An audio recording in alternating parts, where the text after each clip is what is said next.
Bonjour à tous et bienvenue sur le podcast pour un nouvel épisode questions-réponses.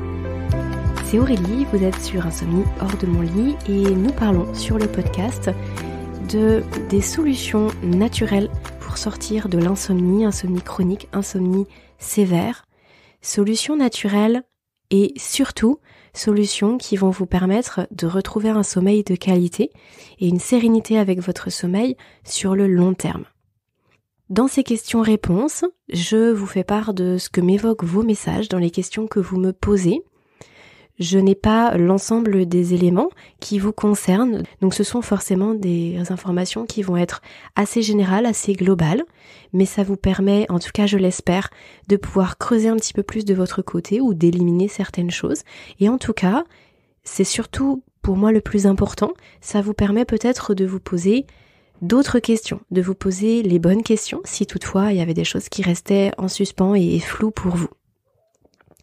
Donc rien n'est à prendre au pied de la lettre, vous le savez, je le répète systématiquement dans les questions-réponses, utilisez le filtre de votre intelligence, votre perception des choses et surtout la connaissance que vous avez de votre corps, ou en tout cas cette connaissance nouvelle que vous êtes en train d'acquérir vis-à-vis de votre corps, parce que ce que je constate, et pour l'avoir expérimenté moi-même, on connaît très peu son corps, et quand justement on démarre dans ce chemin vers un meilleur sommeil, eh bien c'est un vrai chemin vers soi-même, c'est un vrai chemin de reconnexion aux signaux du corps et à ce qu'il cherche à nous montrer et à nous dire par rapport à différents symptômes, par rapport à différents ressentis, etc., etc.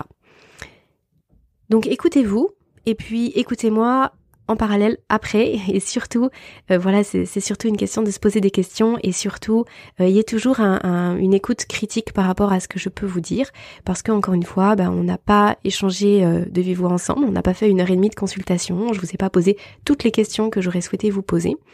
Et d'ailleurs, même si c'est le cas, même lors des consultations, c'est toujours important de garder son propre jugement, bien évidemment. Mais en tout cas, là, je me base sur les messages que vous m'envoyez et je vous propose qu'on commence par quelques emails et puis ensuite quelques messages sur Instagram. Alors, là, j'ai Sarah qui m'a écrit tout récemment, Sarah. Et ton message était vraiment très touchant. Tu me dis que tu as souffert d'insomnie depuis longtemps. Alors, ça fait des mois que j'écoute vos podcasts et je pourrais presque dire que cela m'a sauvé la vie. Souffrant d'insomnie, j'ai cherché des réponses parmi les médecins et d'autres professionnels de santé, mais sans résultat. Mon entourage donne le meilleur de lui-même, mais ne comprend pas ce que je traverse. Je me sentais de plus en plus déprimée et ma tête était remplie d'idées noires jusqu'à ce que je trouve votre podcast. Enfin, je me suis sentie comprise et j'ai pu mettre en place quelques astuces qui me font gagner des précieuses heures de sommeil. Pour cela, je vous adresse un énorme merci. Merci à vous, Sarah, pour vraiment ce partage, ce témoignage. Ça me touche énormément. Et oui, c'est sûr que c'est très délicat pour l'entourage de venir comprendre ce qui se passe. Même avec la meilleure volonté du monde et beaucoup d'empathie, tant qu'on n'a pas vécu ça, c'est cette errance la nuit et le fait de se sentir tellement en éveil alors que tout notre corps crie au sommeil, c'est quelque chose qui est tellement paradoxal et qui peut vraiment être incompréhensible pour l'entourage. Donc on peut pas les blâmer et c'est pour ça que souvent, moi je dis qu'à partir du moment où on met en place des choses pour son sommeil, c'est parfois plus facile de ne pas en parler à son entourage. Pendant 15 jours, 3 semaines, de vraiment laisser le sujet de côté parce que c'est pas toujours évident de voir simplement du désespoir ou de la pitié dans les yeux des personnes de notre entourage qui vraiment ne savent plus quoi faire pour nous. Je trouve que c'est assez culpabilisant et ça ne nous aide pas. Donc bon, après voilà, je sais pas du tout quelle est votre situation, Sarah, par rapport à ça, mais ça me faisait penser, en tout cas, j'avais envie de le répéter. Alors ensuite, la suite de votre message. Je cherche encore des réponses à mon principal problème, qui sont des bouffées de chaleur et sueur nocturne. Dans ce que j'ai déjà écouté de vos podcasts, vous faites le lien entre bouffées de chaleur la nuit et le foie. Est-ce que vous avez consacré un podcast à la problématique ? Alors non, j'ai pas consacré de podcast et c'est pour ça que ça me semblait super intéressant d'en parler aujourd'hui.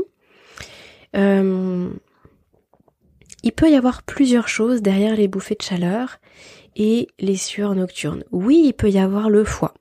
Le foie, c'est effectivement un organe qui va être fortement en détox la nuit, qui a un travail assez phénoménal. C'est vrai que je peux peut-être revenir 2 secondes sur les fonctions du foie. Elles sont des dizaines et des dizaines. Le foie, il draine notre sang. Il vient aussi stocker, déstocker, il synthétise énormément de choses. C'est une usine incroyable. Et en plus, il a cette fascinante faculté de se régénérer. S'il y a une partie du foie qui est endommagée, que ce soit lors d'une blessure ou d'une opération, eh bien le foie va venir se régénérer de lui-même. Donc c'est juste incroyable. Et le foie, il faut savoir que c'est l'organe, alors est-ce que c'est un des organes ou est-ce que c'est l'organe? J'ai un petit doute d'un seul coup. En tout cas, c'est sûr que c'est un des organes les plus chauds de l'organisme. C'est lui qui va à la fois avoir besoin d'être vraiment bien maintenu au chaud et qui va dégager le plus de chaleur de par son immense activité. La nuit, ce qui se passe dans notre corps, c'est assez incroyable. C'est pas du tout du repos. Souvent on parle de repos, mais on devrait plutôt parler d'activités tournées vers l'extérieur en journée et d'activités centrées vers l'intérieur la nuit. Mais ça reste quand même de l'activité. Ça va vraiment être le moment où le corps se nettoie, le corps se détoxique, le corps se répare, se régénère. Voilà, il se passe énormément de choses. Dans les différentes phases de sommeil, il va se passer des choses un peu différentes entre le sommeil profond, le sommeil léger, le sommeil paradoxal. Voilà, chaque phase de sommeil a un petit peu ses spécificités, mais de façon générale, pendant les périodes de sommeil, c'est un grand remue-ménage. D'ailleurs, il y a une activité cérébrale qui est très intense pendant le sommeil, notamment en sommeil paradoxal, le sommeil des rêves. Donc, la nuit, le foie, lui, il carbure. Il va faire des choses qu'il ne peut pas faire en journée parce qu'il est en repos digestif. Notre corps est en repos digestif. Enfin, en tout cas, normalement. Sauf si à 2h du matin, vous allez piocher dans le réfrigérateur. Sinon, c'est un repos digestif. Si par exemple, on mange de 19 à 20h le soir, on va dire que vers 1 ou 2h du matin, vraiment, il n'y a plus rien du tout dans l'estomac et le corps va pouvoir se concentrer sur autre chose. Et là, le foie, si lui il est gêné, s'il a trop de travail, s'il est en pleine détoxification et que ça surcharge vraiment au niveau de l'activité, alors oui, il peut nous réveiller avec des bouffées de chaleur. Il va faire monter tout notre organisme en température. Est-ce que Sarah, vous avez par exemple eu beaucoup de soins dentaires avec beaucoup de plombage, beaucoup de métaux lourds du coup dans les dents, qui peut-être aujourd'hui sont un peu plus abîmés? Est-ce que ça peut être une piste à explorer? Est-ce que vous avez été exposé pendant un certain temps à des produits toxiques? Ça peut être des produits chimiques, ça peut être beaucoup de perturbateurs endocriniens, ça peut être des pesticides, des fongicides. Je sais que par exemple les personnes qui travaillent sur des domaines viticoles où pendant des décennies, il y a quand même beaucoup de produits chimiques très toxiques qui ont été utilisés. On constate beaucoup de problèmes hormonaux et beaucoup de problèmes au niveau des tissus qui sont quand même assez importantes en termes de détox. Pour peu que vous ayez entrepris un régime alimentaire pour perdre du poids, ça peut aussi accentuer cette nécessité de détoxification parce que les métaux, l'ensemble des produits toxiques va souvent être stocké dans les tissus adipeux. Et quand on perd du poids très rapidement, le corps il n'arrive pas à détoxifier aussi rapidement que ce qui se retrouve relargué dans le sang. Et on peut se retrouver avec un foie très très en surchauffe et même des intestins qui du coup n'arrivent plus à jouer correctement leur rôle d'émonctoire et qu'il y a une grosse surcharge. Pour peu que vous souffriez de constipation ou de troubles au niveau des intestins, tout ça vient se rajouter un petit peu au problème. Alors là, je vous fais un topo qui est pas très réjouissant, mais c'est simplement pour que, à nouveau, vous puissiez vous poser les bonnes questions. Est-ce que vous êtes concerné par telle ou telle chose? En tout cas, ça rentre dans l'analyse à faire, ça c'est sûr. Il faut vraiment voir le contexte au sens large. Donc oui, ça peut être le foie qui est trop sollicité. Souvent, quand on pense au foie, on se dit qu'il faut venir soutenir le foie. On parle beaucoup, c'est très à la mode, surtout avec la reconnaissance un petit peu plus poussée de la naturopathie. On entend beaucoup parler de détox du foie, là c'est le printemps, on est en plein dedans. Moi je dis vigilance par rapport à cela. Parce que détoxifier c'est bien, mais encore faut-il que les émonctoires fonctionnent bien. C'est-à-dire la peau, les poumons, les reins et les intestins. Si ces émonctoires sont fatigués, si y a constipation à nouveau, si vous faites très peu d'activité physique, du coup au niveau du souffle, enfin au niveau des poumons, l'émonctoire fonctionne un peu au ralenti, si vous transpirez peu, et si la fonction rénale est un petit peu affaiblie, eh bien, ça sert à rien de faire une détox du foie. Ça va même être pire en fait. Vraiment, vous allez sans cesse relarguer. Le foie, il va faire beaucoup d'efforts pour détoxifier, pour relarguer dans les émonctoires, et ça va à nouveau se retrouver réassimilé dans le sang parce que les émonctoires ne peuvent pas jouer leur rôle. Donc très attention à ça. Soyez vraiment vigilants. Si vous devez faire une détox du foie, c'est parce qu'en amont, vous avez fait une bonne cure de balayage intestinal, parce que vous faites de l'activité régulière, parce que vous pouvez aussi accentuer l'émonctoire peau, le fonctionnement de l'émonctoire peau en faisant par exemple de temps en temps du hammam, du sauna, en pratiquant aussi par exemple une douche froide, en faisant cette alternance chaud-froid qui va venir faire travailler la peau différemment. Au niveau des reins, il faut que votre urine soit jaune clair. Si elle est blanche toute la journée, ça veut dire que vos reins sont fonctionnent vraiment au ralenti, fonctionnent peu en réalité. Donc voilà, attention à tout ça. Et si tout le reste fonctionne bien, oui, la détox du foie peut alors être intéressante, mais le mieux c'est quand même de la faire accompagner avec un naturopathe expérimenté qui va venir vraiment vous donner les bonnes plantes, et puis faire ça sur une durée intéressante, et que ce soit pas fait à l'arrache d'une certaine façon, et qu'ensuite vous ayez vraiment des conséquences assez désastreuses. Donc oui, ça peut être le foie. Après, ça peut être même directement les intestins, hein. Lorsqu'il y a quelque chose qui va pas au niveau des intestins, ça peut créer des bouffées de chaleur, très clairement. Mais du coup, ça reste quand même lié à ce que je viens de vous dire. Ça peut être lié aussi aux hypersensibilités alimentaires ou aux intolérances alimentaires, qui sont des choses forcément à explorer, mais ça j'en ai déjà parlé pas mal dans des podcasts précédents, je vais pas forcément revenir dessus aujourd'hui. Et par contre, la dernière chose à penser, c'est éventuellement les perturbations hormonales. Est-ce que ces bouffées de chaleur, elles arrivent tout le temps, tous les jours? Est-ce que c'est que à certains moments du cycle? Là, je ne connais pas du tout votre âge, Sarah, et je ne sais pas où est-ce que vous en êtes dans vos cycles, mais est-ce que vous avez des cycles réguliers ou pas? Est-ce que vous pouvez imaginer peut-être qu'il y a une préménopause, ou on appelle ça aussi la périménopause, qui est en train de se mettre en place? Et ça pourrait vraiment expliquer très nettement les sueurs nocturnes.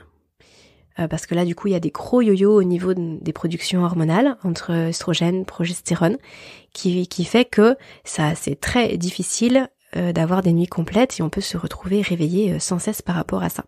Voilà ce que me font penser les bouffées de chaleur et les sueurs nocturnes. J'espère, Sarah, que ça pourra vraiment vous aider et vous éclairer dans votre démarche. Et je suis vraiment ravie que vous ayez retrouvé quelques heures de sommeil supplémentaires. Et je trouve que votre message, j'ai envie de rester encore une minute dessus, parce que il est très révélateur. Et vraiment, je vous remercie d'avoir formulé les choses telles que vous l'avez faites, avec tous ces détails-là, parce que c'est très révélateur que le trouble du sommeil, il est rarement monocausal. Il y a tout le temps plusieurs choses, il y a plusieurs facteurs. Là, par exemple, vous avez mis en place dans votre quotidien des choses, ça vous fait gagner quelques heures, mais ça fait pas tout. Donc on se rend compte qu'il y avait probablement là des choses qui expliquent ces bouffées de chaleur, qui sont encore à déterminer, et puis d'autres choses qui venaient de vos habitudes, peut-être de votre alimentation, enfin d'autres facteurs sur lesquels vous avez pu aujourd'hui travailler et qui font que ça va mieux. Et là où je vous dis bravo, c'est que vous ne vous arrêtez pas là, c'est-à-dire que vous continuez à chercher. Effectivement, s'il y a des symptômes comme ça, c'est qu'il y a d'autres choses qui sont à rééquilibrer. Donc bravo à vous, continuez comme ça, et puis n'hésitez pas à m'écrire dans quelques mois si toutefois vous avez envie de me partager la suite. Alors là, j'ai Laetitia qui me pose la question sur Instagram. Bonjour, je suis tombée sur votre publication, donc c'était sur une ancienne publication, et je me demandais si vous étiez toujours satisfaite de cette montre. Bonne soirée. Du coup, ça devait être la montre Fitbit Charge, je sais plus combien, puisque c'est une publication qui date un petit peu. Et alors, deux choses. Non, trois choses même pour les montres. C'est une question qui est intéressante. La première, c'est que là aujourd'hui, j'en utilise plus du tout depuis un certain temps de montre, mais j'en ai utilisé par le passé et j'ai trouvé que c'était intéressant. C'est intéressant parce que ça permet de se rassurer dans des périodes où on a vraiment besoin d'être rassuré par rapport à son sommeil. Parfois, on a l'impression de ne pas dormir du tout. Vous savez, on est entre deux, on est comme en somnolence, on divague un peu, on a l'impression que toute notre nuit c'est comme ça, et finalement, quand on regarde son graphe au réveil, on se rend compte que le corps il a quand même dormi plus que ce qu'on croyait, et c'est assez rassurant. Ça permet aussi de donner certaines informations, de voir comment est structuré notre sommeil, à quelle heure on se réveille de façon plus répétée, combien de micro-réveils on a. Est-ce que si on a vraiment beaucoup de micro-réveils, ça peut être intéressant de savoir si on a bu de l'alcool la veille au soir, si on fait pas d'apnée du sommeil, si on n'a pas un syndrome des jambes sans repos. Ça peut permettre d'aller explorer d'autres choses. Et puis ça permet aussi de voir l'évolution. Si par exemple au départ la montre elle indiquait par exemple 1 heure de sommeil profond sur toute la nuit, ce qui est franchement peu, et puis que petit à petit vous mettez des choses en place, vous arrêtez les écrans le soir, vous êtes plus vigilant à ce que vous mangez, à l'heure à laquelle vous vous couchez, etc. Et que là d'un seul coup la montre vous indique 2 heures de sommeil profond, bon, bah là tout de suite on se rend compte qu'il y a eu une amélioration et c'est très motivant.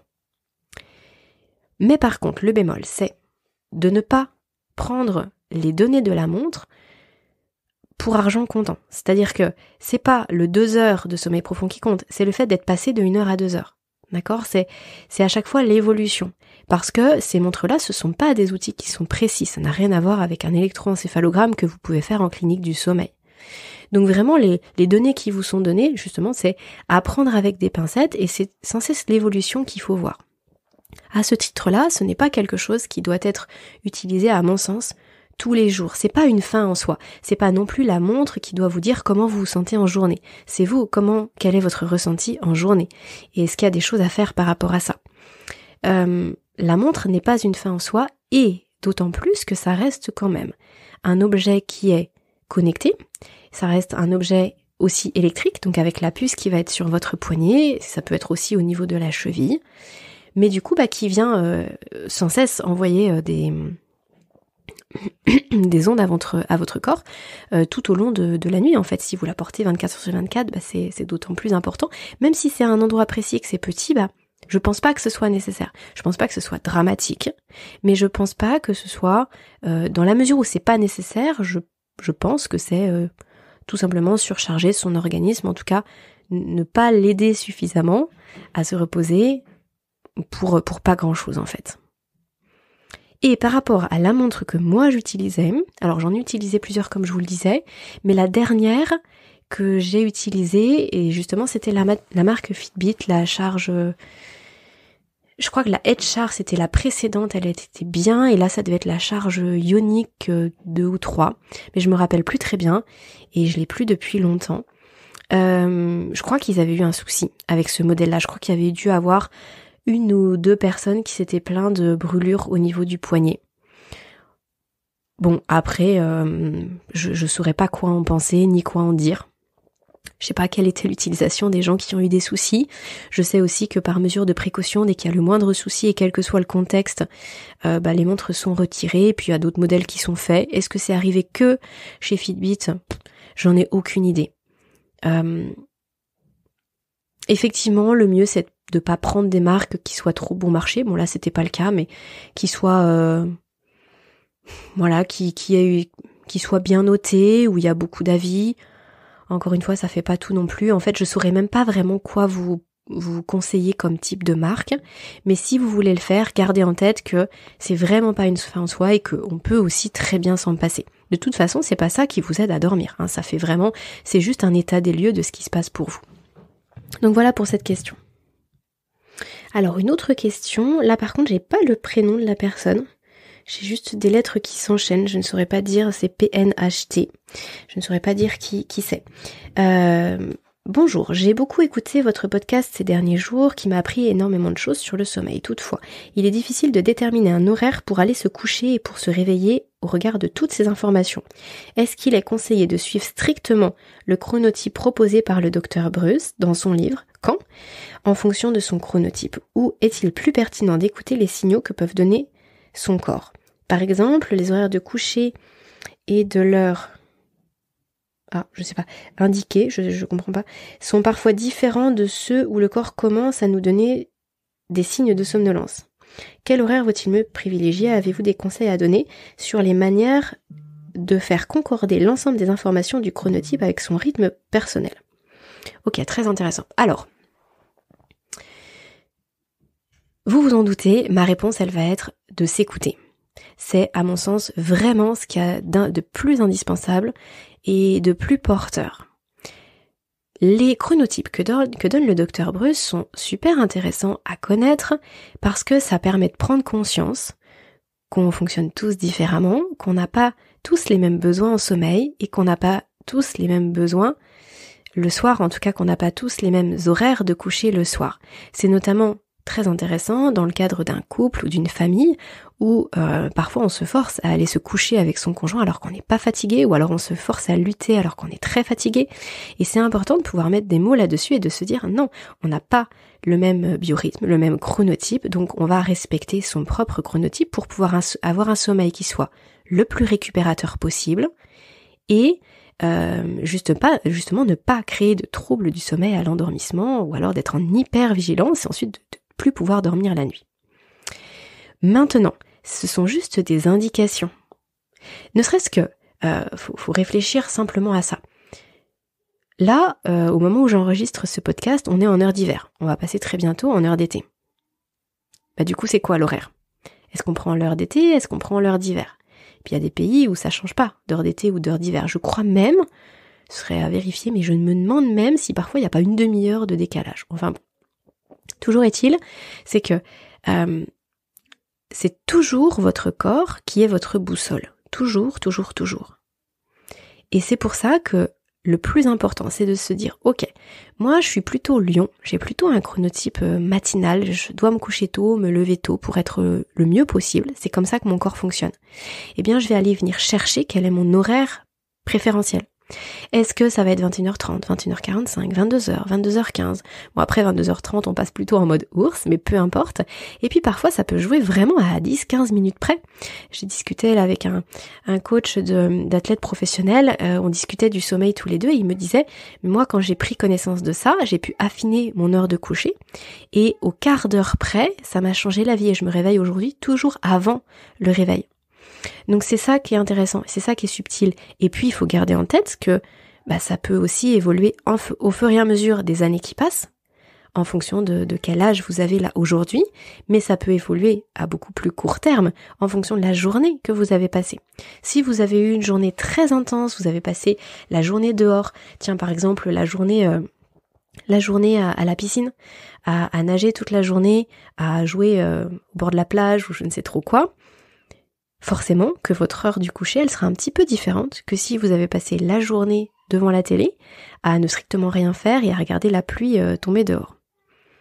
Les besoins de votre corps seront alors différents. Et du coup, se figer en se disant non, moi, mon heure, c'est 21h30 parce que je suis un lion et parce que c'est mon horaire, vous passez à côté de quelque chose.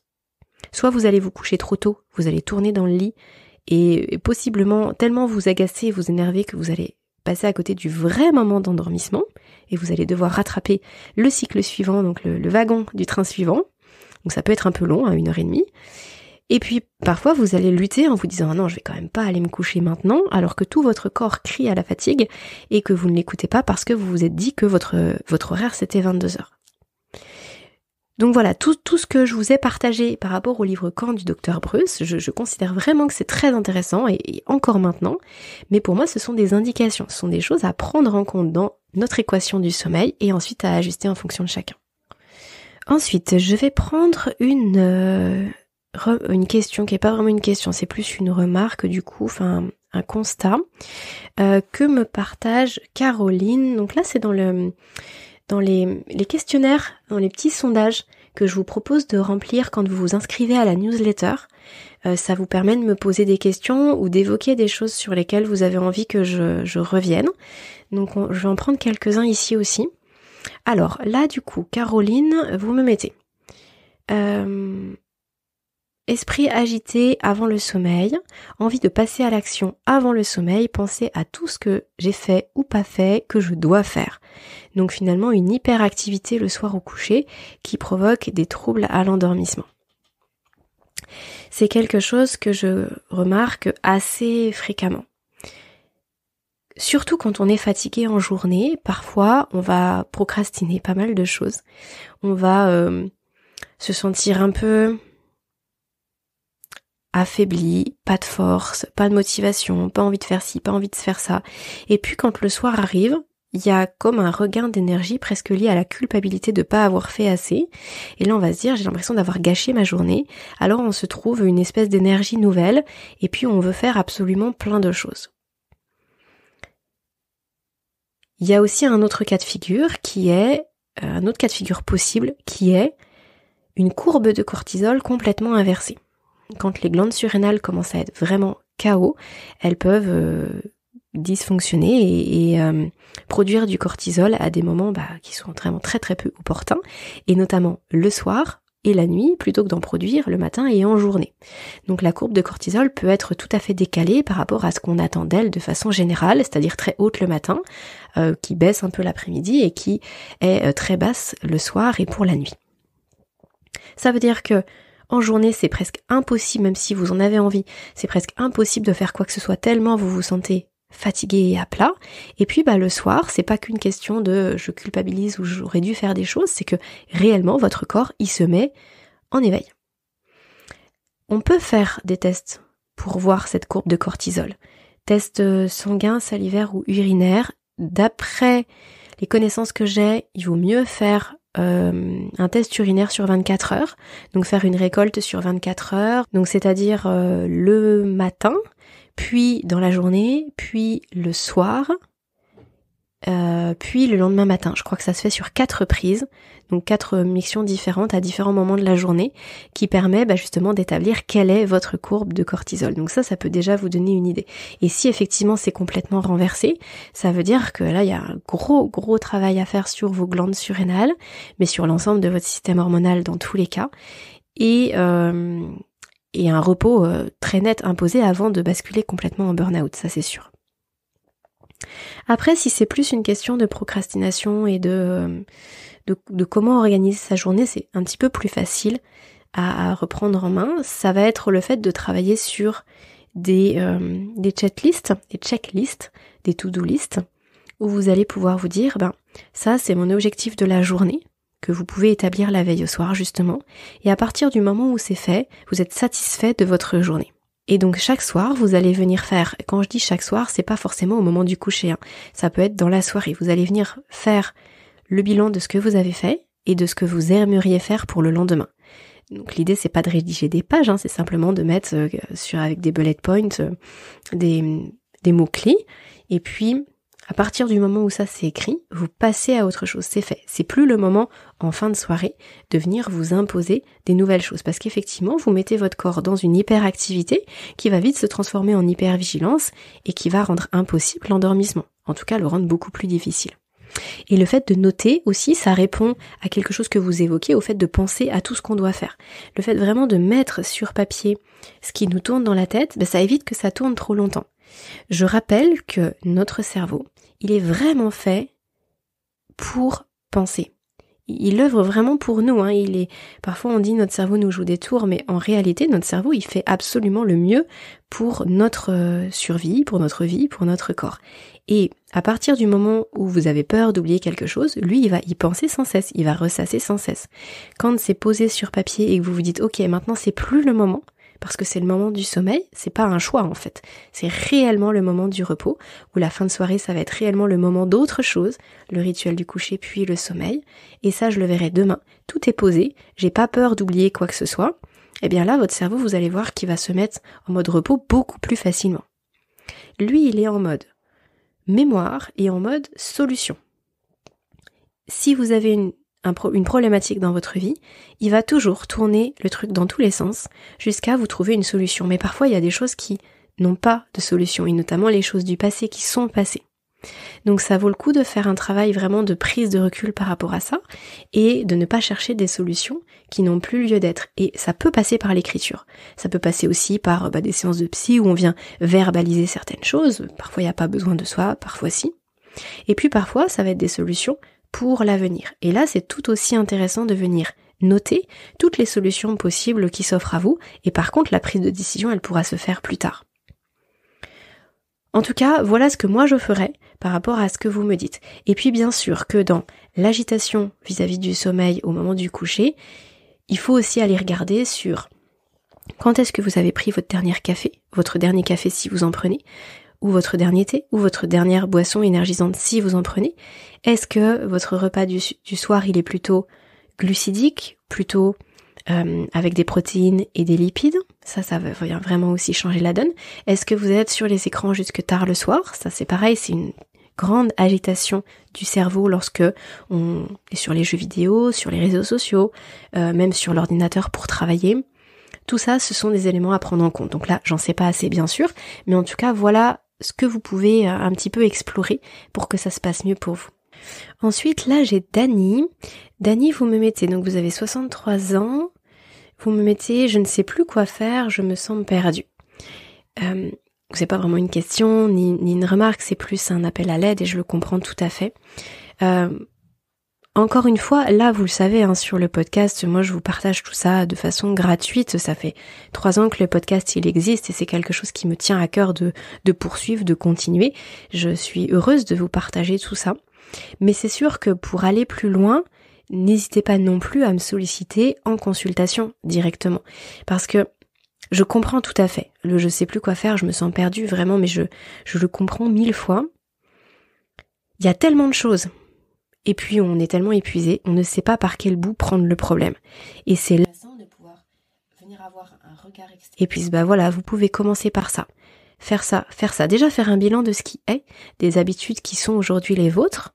Est-ce qu'il n'y a pas des choses à modifier, à enlever, à rajouter? Ça c'est déjà la chose la plus facile.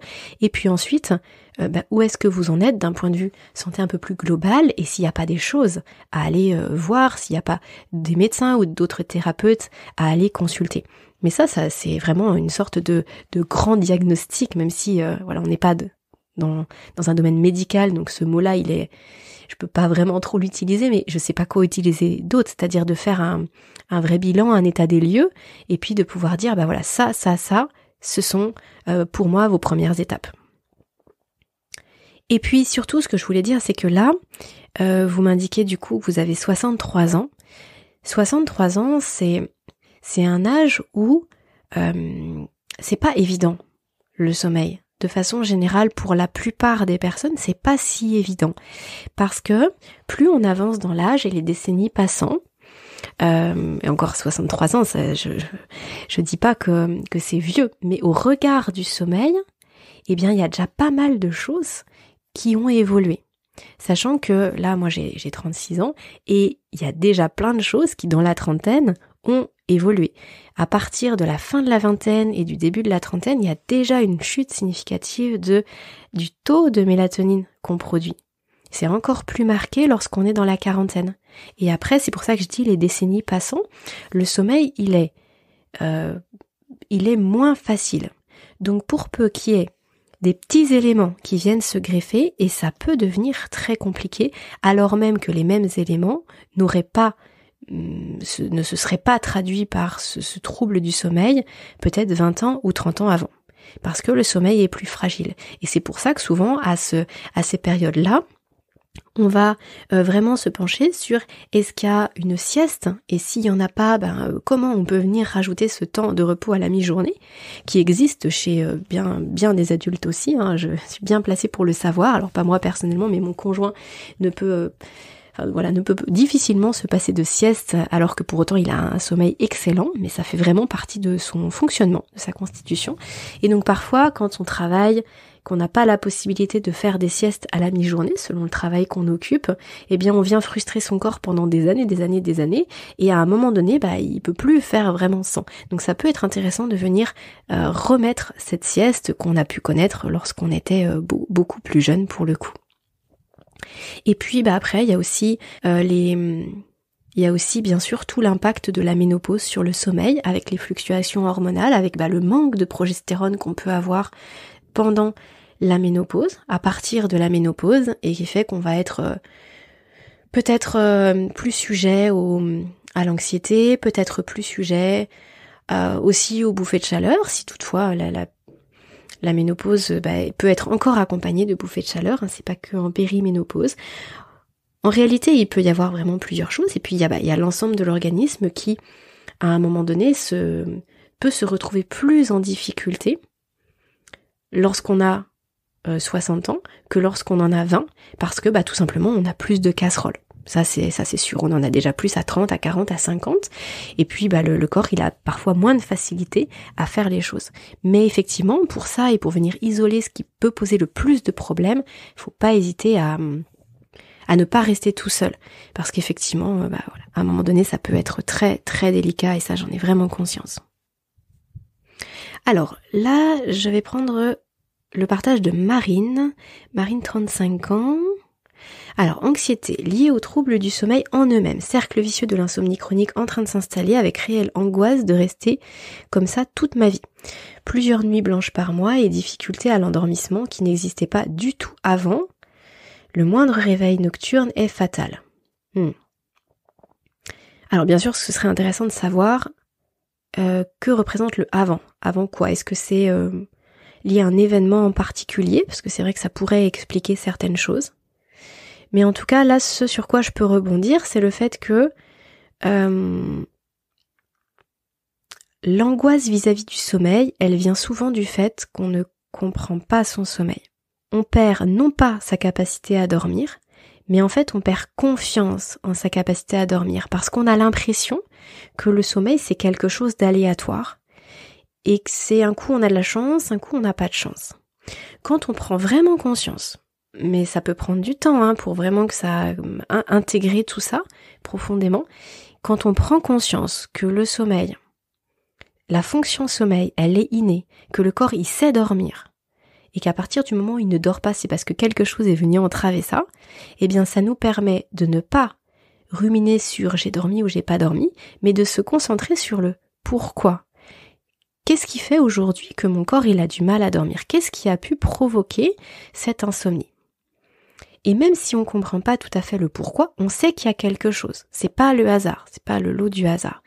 On sait qu'il y a quelque chose, donc on se dit ok, je vais peut-être tracer ce qui s'est passé hier, avant-hier et avant-avant-hier pour moi, qui a pu générer cette insomnie, et puis quand il y aura une prochaine insomnie, je tracerai aussi et je verrai si peut-être au bout de 2 ou 3 fois, il y a des choses similaires qui émergent.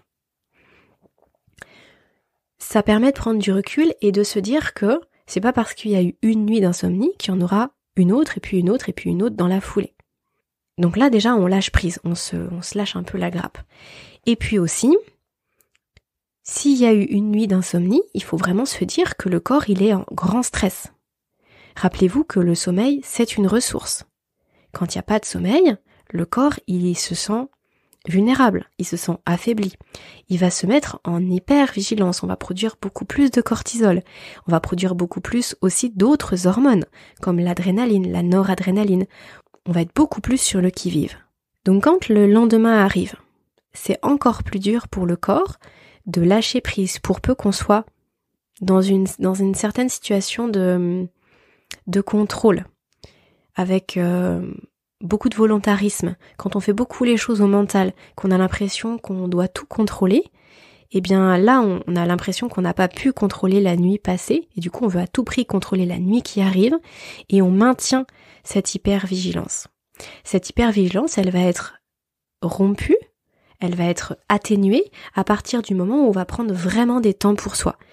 un temps de sieste à la mi-journée ou un temps de repos, un temps de massage, un temps de lecture, un bain à 18h, un repas pas trop copieux qui serait super difficile à digérer alors que le corps est déjà très fatigué, un temps de lecture, un temps avec ses proches, de la méditation, de la respiration, de l'auto-hypnose, voilà, toutes ces pratiques qui permettent de se recentrer sur soi et de pas être trop en dépense d'énergie. Et cette notion de contrôle, elle disparaît aussi avec la connaissance de cette fonction sommeil qui est innée. Vous n'avez rien du tout à contrôler. Il y a rien à contrôler en fait. Ce n'est pas vous, votre mental j'entends, qui vous fait dormir, c'est votre corps qui dort. Vous, la seule chose que vous avez à faire, c'est mettre votre corps dans de bonnes conditions. Et ensuite, à 22h30, quand vous vous couchez, vous lui laissez les clés. Comme quand vous partez en vacances et que vous laissez les clés à votre voisin pour qu'il vienne nourrir votre chat. Vous n'allez pas revenir tous les jours pour vous en occuper, vous laissez les clés. Là, c'est la même chose. Le soir arrive, vous laissez les clés, votre corps, il va dormir. S'il peut pas dormir, il sait qu'il y a quelque chose qui le gêne. Et c'est ça qu'il faut explorer. J'espère que ça pourra vous aider, Marine, pour avancer par rapport à cela. On arrive à bientôt 3/4 d'heure de podcast. Ce que je vous propose, c'est de s'arrêter là et puis je repartirai sur des nouveaux questions-réponses et sur des nouveaux témoignages et des nouveaux partages que vous me faites régulièrement et qui permettent franchement d'aborder des choses auxquelles j'aurais peut-être pas forcément pensé, qui permettent aussi d'aider beaucoup de monde. Vous êtes beaucoup parmi mes auditeurs à vous poser les mêmes questions, à ressentir des choses similaires, à traverser des situations vraiment aussi difficiles les unes que les autres. Et donc vraiment j'espère que tout ça c'est très aidant pour vous. Et merci à ceux qui posent des questions parce que ça me permet justement de balayer tous ces sujets. Vous pouvez noter le podcast, le partager, vous pouvez m'écrire, vous pouvez me suivre sur les réseaux. Je vous mets aussi le lien d'inscription à la newsletter en description du podcast. Et je vous dis à très bientôt sur Insomnie hors de mon lit. Et d'ici là, prenez bien soin de vous.